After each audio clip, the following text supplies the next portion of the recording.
TV UAC y el Centro de Investigaciones Interdisciplinarias presentan Tiempo y Memoria con Cecilia Figueroa.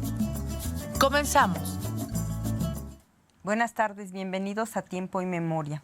Hoy vamos a hablar de la ética del cuidado en animales de granja, de rancho.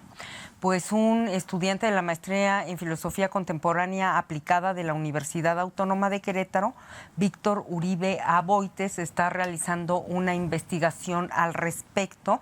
Y aquí se atraviesa la filosofía, la ética, la bioética, la ética de los cuidados. Y bueno, lo presento para entrar en el tema. Gracias, Víctor, por estar aquí. Muchas gracias, maestra Ceci, por la invitación. Yo encantado de reflexionar de cosas que, pues de entrada me gustan muchísimo, pero que además es necesario reflexionar en tiempos donde el cuidado parece que es irrelevante, ¿no? Es decir, hoy hablar de cuidado pues es incluso una postura revolucionaria, ¿no? Cuidamos a los demás y aquí ya no solo hablo de personas, sino de animales no humanos. Entonces, muchísimas gracias por la invitación. Gracias a ti. Y ¿sabes qué es bonito de tu investigación? Que no surgió como desde lo abstracto, porque a veces pensamos como que los filósofos andan así buscando como los temas más estrambóticos y alejados de su realidad.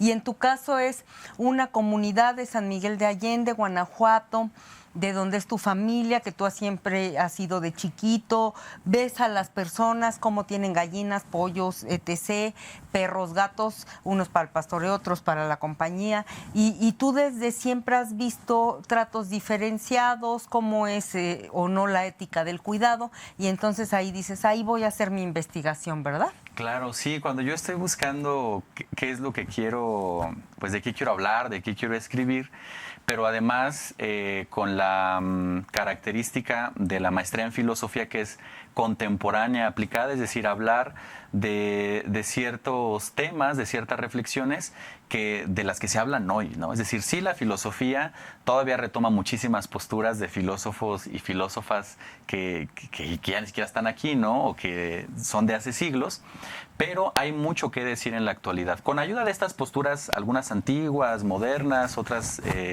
excesivamente contemporáneas, pero justo yo pensando en esto decía, a ver, tengo que hablar de algo que sea relativamente contemporáneo, en específico qué está sucediendo ahora que para mí sea un tema necesario de hablar, pero también la otra característica de la maestría es qué aplicabilidad desde la filosofía le podemos dar, ¿no? Entonces, de entrada ahí el filósofo, yo siempre lo he hablado con mis compañeros y compañeras que de formación somos filósofos o filósofas, es la parte teórica a veces la tenemos relativamente clara, ¿no?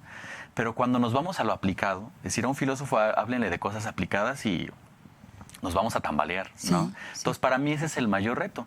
Y justo yo pensando que desde hace ya algunos años, desde que estoy en la licenciatura, pues yo hablaba de temas de ética animal, bioética justamente, y dije, pues de eso quiero hablar en la maestría, pero en particular, ¿de qué quiero hablar? Dije, bueno, voy a hablar de animales no humanos, pero me di cuenta que en la literatura filosófica y de la ética animal, pues ya se ha hablado de animales en la investigación científica, ¿no? No sé, pensar en los conejos y los testeos que se hace para maquillajes, cosméticos en general, ¿no?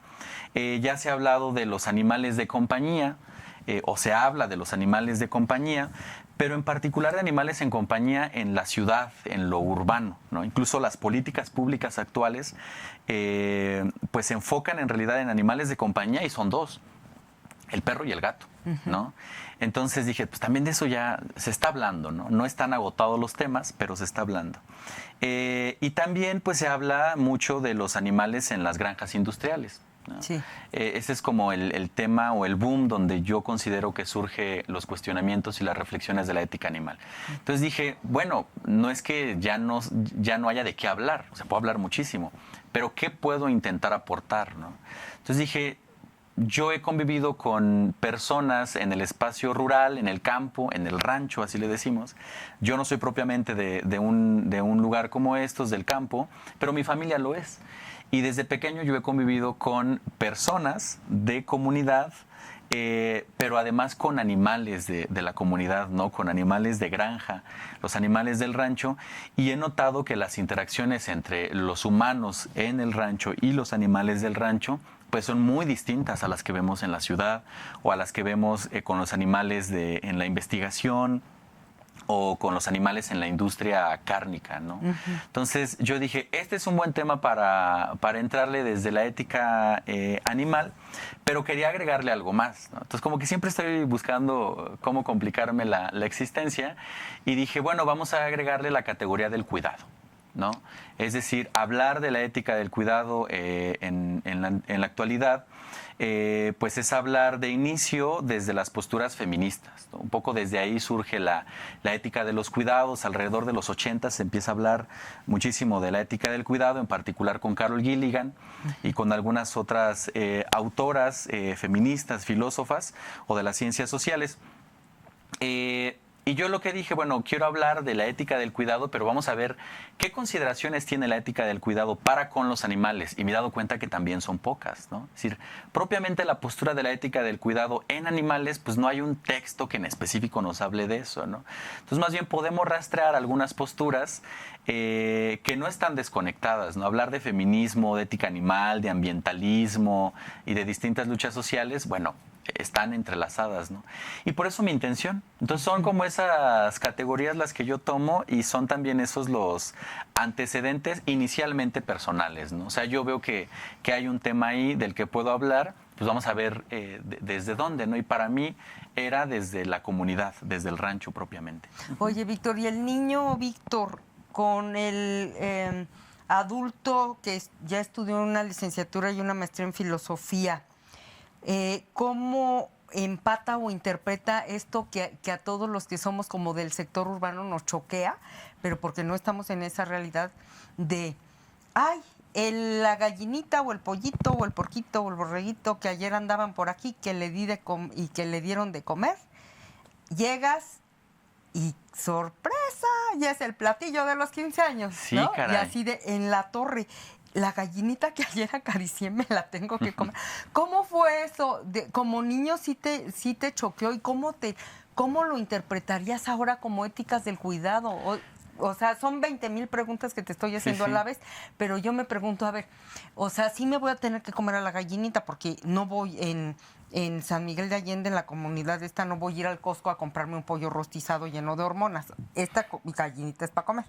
Claro. Pero ¿cómo, de acuerdo con tus autores, le doy un trato digno, aunque me la vaya a comer? Contéstame todas esas preguntas. Yo sé que son 8,000, pero... No, pero es muy interesante. Sí, de inicio, para mí ha sido muy normalizado tener estas dos posturas, ¿no? Es decir, acá ir a cualquier espacio donde vendan algún producto derivado del animal y saber qué puede o no tener o qué tiene de más, ¿no? Como esto de las hormonas o 1000 cosas que le pueden poner, ¿no? A los pollos en particular. Y que también en el rancho, en la palmita de donde estaré trabajando, pues bueno, que allá se tienen a las gallinas y se les alimenta unos cuantos meses, y si un día es necesario, no sé si alguien está enfermo o enferma y se quiere un caldo de gallina, un caldo de pollo, pues sin problema se sacrifica a la gallina, ¿no? Entonces, desde lo que yo he podido reflexionar en la filosofía y en la ética del cuidado, es que las posturas que tenemos respecto a estas consideraciones que mencionas dependen del contexto en particular, y un poco es lo que hace la ética del cuidado, ¿no? Lo platicábamos, vamos a tener a la ética del cuidado diciéndonos que la interrelación con los demás es importante, considerar los contextos, considerar las emociones, ¿no? Y por otro lado tenemos éticas como las éticas de la justicia, las éticas deontológicas como la de Kant o el formalismo kantiano, en donde nos dicen acá todo es abstracto, todo es universal y aplica para todos, ¿no? Y en la ética del cuidado no sucede así, ¿no? Entonces, creo que hacer estas consideraciones es, yo por ejemplo, ir a la palmita y ver que los cerdos, por ejemplo, están en un espacio que no necesariamente tiene que ver con un espacio de bienestar, no necesariamente están bien cuidados, pero que el objetivo particular de estos animales es estar en engorda para eventualmente los 15 años o la boda, sacrificarlos y alimentar a los invitados con ellos, ¿no? Entonces, los contextos nos van a hacer determinar estas consideraciones del cuidado, ¿no? Entonces, en la filosofía podríamos hablar de muchísimas posturas en la ética animal, ¿no? Estará, por ejemplo, la ética de los derechos, que nos dice que algunos animales pueden tener derechos morales o legales, pero salvo algunas excepciones, ¿no? Tal vez aquellos que tienen derechos son los que tienen algún tipo de sintiencia, ¿no? Que sienten, ¿no? Pero no todos los animales sienten. En algunos casos tenemos evidencias de que sí, muchos animales sienten, ¿no? Incluso algunos tienen algo así como nosotros, un sistema nervioso que pues si nos picamos el dedo, gritamos, ¿no? Al perro le pisamos la cola y chilla, ¿no? Entonces en algunos es muy evidente, en otros no. Entonces muchos animales de los que no es evidente que les duele algo, pues no se les considera como sujetos de derecho moral o en algunos casos de derechos legales, ¿no? ¿Ese No. es el termómetro, Víctor? En algunos casos sí. Sí. La sintiencia se llama, para algunas ¿no? políticas públicas, Sí. por ejemplo, ya en la parte más aplicada, sí puede ser el tamiz, ¿no? Ajá. ¿Cuáles son los animales que experimentan cierto dolor y qué grado de dolor, ¿no? Entonces habrá algunos que si no llegan a tal grado de dolor, tal vez no tienen una consideración moral. Eso en algunas perspectivas animalistas. Tenemos algunas otras perspectivas como el abolicionismo en la ética de los animales y la propuesta nos va a decir que ningún animal puede ser tocado, es decir, ningún animal es ni para consumirlo, ni para vestirnos con él, ni para tenerlo como animal de compañía o como mascota, ni para experimentar, es decir, los animales son no tienen una utilidad para nosotros, bajo ninguna medida, ¿no? Es decir, si aquí queremos plantear, no sé, utilizar a un animal para experimentar y descubrir que la vacuna funciona para el cáncer X, pues no. El abolicionismo dice, los animales no son para nada que tenga que ver con un beneficio humano propiamente, ¿no?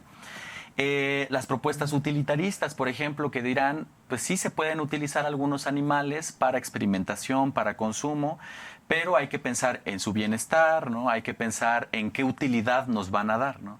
Es decir, si vamos a sacrificar estos animales, ¿qué tan útiles para la sociedad humana, ¿no?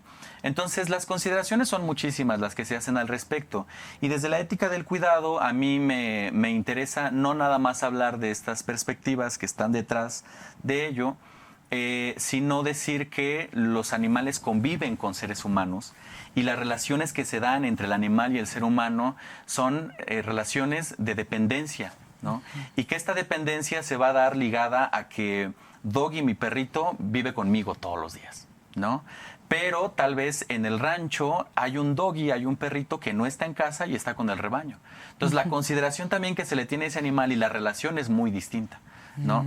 Y la naturaleza del doggy de pastoreo, infiero, que también es diferente de la del doggy caserito. Claro, sí, Ajá. porque además la alimentación puede ser distinta, ¿no? A un animal de pastoreo o de rebaño puede ser que en algunos casos, hablo yo de la comunidad en la que estaré realizando mi investigación, pues se le puede dar como alimento tortillas solamente, ¿no? Los desechos a veces que salen de la cocina de las casas del rancho. En algunos casos al doggy de la casa, al perro de la casa, puede ser que también, o no, que tal vez si se le dé croquetas, que se le dé un pedazo de jamón. Uy, pobre del doggy de la casa, le va a dar una enfermedad. Tampoco tienen una alimentación que podamos decir, bueno, es la mejor alimentación. Pero, por ¿no? ejemplo, tú has visto que sí, al doggy de la casa sí ya le dan como croquetas, porque eso ya es muy urbanizado, Sí, ¿no? sí, sí. ¿No le hacen su caldo de perro? En algunos casos, en otros no. Yo te platico, por ejemplo, mi abuelita tiene un gato, ella vive en el rancho y ella sí le compra sus croquetas, ¿no? Ok. Pero hay otros casos donde no, es decir, donde a los animales, por eso quiero que quede un poco bien planteado también qué hay detrás de esta investigación. No es ir a la comunidad y decir, el animal de libre pastoreo, por ejemplo, como los huevos que nos venden en el supermercado, que son súper carísimos y dicen, es que son de gallinas libres. Bueno, las gallinas libres o el que tenga esa etiqueta, pues no significa que sean animales que vivan en una situación de bienestar, por ejemplo. Entonces, los animales del rancho, los animales de la comunidad, no porque estén libres, porque tengan un corral amplio, porque Doggy, el perrito, o de la casa o del rebaño pueda andar por donde quiera, pues no significa que vive en condiciones de bienestar, ¿no? Entonces, lo que yo también intento hacer acá es un análisis de la perspectiva de cuidado que las personas tienen acá, pero también de bienestar, ¿no? No es la perspectiva que ellos tienen de bienestar, porque todos vamos a decir que tenemos a nuestros perritos en buenas condiciones, ¿no? Seguramente. Pero cuando hacemos un análisis de bienestar, daremos cuenta si el espacio en el que se encuentra el cerdo es adecuado, si algunos animales tienen como los insumos necesarios para, si están encerrados, pues como para jugar, estar de un lado a otro, rascar, afilarse los dientes, ¿no? Entonces, esas son muchas consideraciones, ¿no? Pero sí, desde acá, desde la investigación es, de entrada, ir al espacio, situarnos. Yo tengo la ventaja de que desde hace muchos años convivo en esta comunidad, pero ahora es preguntar cuál es la perspectiva que tienen las personas que están ahí de relacionarse con sus animales, ¿no? ¿Cuál es la utilidad que le dan? ¿A quién quieren más? ¿No? Si al perro que está en la casa o al perro que está cuidando parte de su patrimonio, que es el ganado, ¿no? Entonces, esto es muy interesante. Esto es muy interesante en la ética de los animales en general. Fíjate que aquí me recordaste algo. Yo tengo una amiga, Lidia, que está en Huimilpan. Y sí, pues ella vive en el rancho, tiene gallinas, pollos, sacrifica cerdos, se come a los borregos. Todo lo que implica ser de un sector rural. Me enterneció mucho que cuando murió su gatita, me mandó la foto, la metió en una caja de zapatos, le hizo toda una ofrenda funeraria con flores y la enterró. Y entonces dices, ¡ay, caray! O sea, eso me desconcertó mucho porque dices, ¿cómo son capaces de hacer como esta, no sé cómo llamarle, Víctor? Como escindirse así, ¿no? A la gallinita, pues sí, porque desde el principio yo me la iba a comer y le tengo que cortar la cabeza y ni modo. Pero a mi gatita que se acaba de morir, estoy llorando, le hago un funeral. ¿Cómo filosóficamente hay una explicación? Pues yo más bien me atrevo a decir que la relación que tenemos con los animales es muy similar a las relaciones que construimos con otros seres humanos, ¿no? Es decir, si mi abuela fallece, a mí me va a doler muchísimo que mi abuela muera, ¿no? Y seguro voy a llorar y voy a estar en duelo un buen tiempo. Sin embargo, si fallece la abuela del primo del compañero que está en el posgrado, pues yo me entero, incluso puedo ir al funeral, pero no tuve la misma cercanía con esta persona, ¿no? Entonces, con los animales sucede un poco lo mismo. La consideración que hay para mi perrito que está en casa, pues no es la misma que voy a hacer, incluso, pensémoslo en la propia ciudad, con el perrito que está en la calle, ¿no? Es decir, al perrito que está en la calle lo veo a veces hasta con desdén, no quiero que se acerque a mi perrito que va con correa, bien bañado, bien alimentado, porque no tengo una proximidad con este animal, ¿no? Y en el campo sucede un poco lo mismo. El cuidado que se da hacia los cerdos, por ejemplo, es un cuidado en términos de qué tan bien alimentados están para que cuando llegue la boda del primo, pues podamos sacrificarlos, ¿no? Pero cuando se sacrifican, yo no vivo un duelo con este animal porque de inicio sé cuál es el objetivo del animal, ¿no? ¿Para qué lo estoy engordando? ¿Para qué lo alimento? Para que eventualmente nos alimente a todos, ¿no? Pero en el caso de la amiga que mencionas, bueno, ella tenía una relación y una interacción muy cercana con su gatito, que claro, padecemos un duelo muy similar al que padecemos cuando perdemos a un familiar, ¿no? ¿Por qué? Porque estos animales son familia, ¿no? O sea, son amigos en la casa, ¿no? Son uno más en tanto que familia. Pero en el campo, pues hay otros animales que se sabe cuál es el objetivo, ¿no? ¿Por qué están ahí? ¿No? Entonces, el ganado, hablemos por ejemplo de vacas o de toros, bueyes, pues no hay una interacción tan cercana con ellos, porque además muchos de estos animales sí están en libre pastoreo, están en el cerro, libres, ¿no? Y hay otros animales que no. Entonces, en ese sentido, yo me atrevo a decir que la relación humano-animal pues funciona igual que la relación humano-humano. Oh, ¿no? qué interesante, fíjate. Y te quería preguntar otra cosa. Tú que has estudiado todas las líneas y todos las perspectivas de estos pues que se dedican al cuidado de los animales, a la ética de los animales, etcétera, infiero que sí hay comunes denominadores, ¿no? Infiero que para todas estas corrientes las corridas de toros son abominables, ¿no? Por decir algo. ¿Sí existen esas coincidencias? Sí, muchos comparten, es decir, las diversas posturas que hay no son excluyentes unas de otras. Uh-huh. El caso de la tauromaquia, pues es un ejemplo, ¿no? Habría que hacer un análisis un poco más minucioso, pero me atrevo a decir que en su mayoría de las posturas de ética animal, pues las corridas de toros estarían desacreditadas, ¿no? Son algo, y yo incluso me atrevo a decir que son algo que no debe de existir, no debe de suceder, ¿no? Pero cuando, como en este caso en otros, hablamos de lo que genera abolir determinada práctica, pues hablamos de consecuencias, ¿no? Entonces, ¿qué consecuencias hay cuando abolimos las peleas de gallos, cuando abolimos las peleas de perros, cuando los tribunales de justicia dicen que ya no más corridas de toros? Pues hay otro tipo de implicaciones sociales o económicas, ¿no? Entonces, sí que se comparten algunas estructuras. De entrada, pues todas estas posturas nacen con un ideal, y es de qué forma vamos a defender a los animales, por ejemplo, y en qué medida los vamos a defender. Porque como en toda postura teórica, decir que las posturas teóricas tienden a ser posturas políticas, ¿no?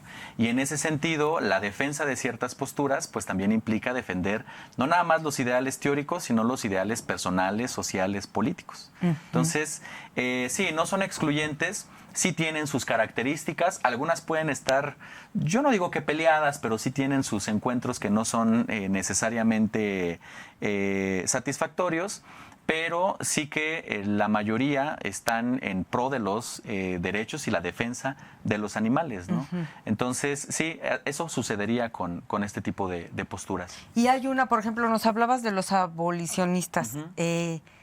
Pero ¿es esa o hay una en específico que hable del maltrato animal cuando los humanizamos? Ejemplo, uh-huh. Vas a la veterinaria y allí en la fila de espera está una señora con 2 perritos en una carriola. Porque además las carriolas ya son para perritos. Sí, claro. Luego una señora sentada haciéndole así un perrito que trae pañal, uh-huh. porque se enfermó de la panza, pero además le compró su cangurera de bebé. ¿Te acuerdas que cuando éramos bebés andaban? Bueno, ya hay para perro. Luego hay gente que les compra sus botitas en Liverpool para que no se ensucien las patas. Y hay posturas que dicen, oye, lo estás maltratando, uh-huh. porque él es un animal y eso es violencia. ¿Hay alguna corriente en específico que hable de eso? Yo ahora no identifico una en particular, sin embargo, sí existe lo que gracias a estas posturas éticas se ha desarrollado en la academia, y son los estudios críticos animales. Hay una red muy amplia de estudios críticos animales a lo largo del mundo. Latinoamérica es un gran ejemplo. Y muchos investigadores que forman parte de estas redes sí que hacen algunas consideraciones al respecto. ¿Puede ser considerado un maltrato? Dependiendo qué entendamos por maltrato, ¿no? Si el maltrato es infligir algún tipo de dolor, de maltrato psicológico, por ejemplo, en algunos casos no necesariamente. Pero yo más bien me atrevo a decir que cuando suceden este tipo de situaciones, estamos limitando el desarrollo de la propia naturaleza de los animales, ¿no? Uh-huh. Es como intentar domesticar un león, ¿no? Bueno, pues podremos tener al león cachorrito, ¿no? Pero cuando va creciendo, esa cosa es imposible tenerla en casa, ¿no? Y le estamos limitando sus capacidades que por naturaleza tiene el león, por ejemplo. Y en el caso de los perritos, que es muy común verlos o en la carriola o con su trajecito o en la cangurera, yo más bien considero que se está limitando la propia naturaleza del animal, ¿no? Que ande en sus 4 patas, por ejemplo, ¿no? Descalzo. Descalzo, que coma cierta comida, ¿no? Pero ahora ya también los animalitos son ahora cuidados o alimentados con dietas también como muy específicas, ¿no? Entonces sí, para mí es eso, limitar el desarrollo natural de los animales. Uh-huh. Víctor, pues muchas gracias por estar aquí. Víctor Uribe Aboites, de la Maestría en Filosofía Contemporánea Aplicada. Ya cuando tengas tus encuestas, tus entrevistas y tus resultados, vienes y nos platicas qué te dijeron los protagonistas de esta historia de los cuidados de los animales del rancho. Con mucho gusto. Mil gracias. Y a nuestros televidentes, muchas gracias por el favor de su atención y nos sintonizamos en la próxima emisión. Buenas tardes. TV UAC y el Centro de Investigaciones Interdisciplinarias presentaron Tiempo y Memoria, con Cecilia Figueroa. Gracias por acompañarnos.